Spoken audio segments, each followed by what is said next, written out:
We're living in an increasingly eco-conscious world, and low-emission vehicles are high on the priority list for automakers.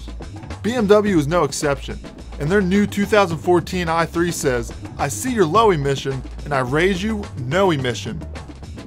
The i3's 22 kilowatt battery produces 170 horsepower and 184 pound-feet of torque.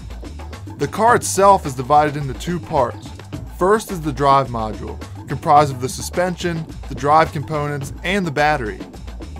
The second is the life module, made of ultra-strong and ultra-light carbon fiber. All in all, the base i3 tips the scales at just over 2,600 pounds. But let's be honest, range is the most important number, and the i3's 80 to 100 miles of real-world driving is right on par with others such as the Nissan Leaf. Have a problem with range anxiety?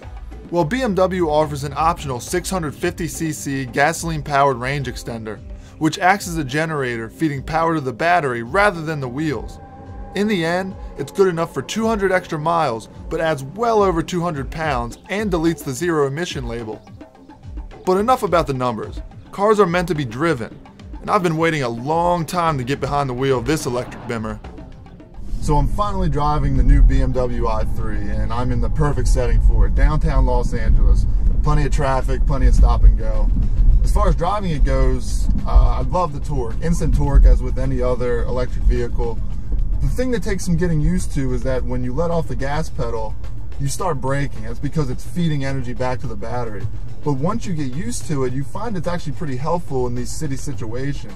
Sales in the US are set to begin in the second quarter of 2014, with a steep base price of $41,000 without the $3,800 range extender.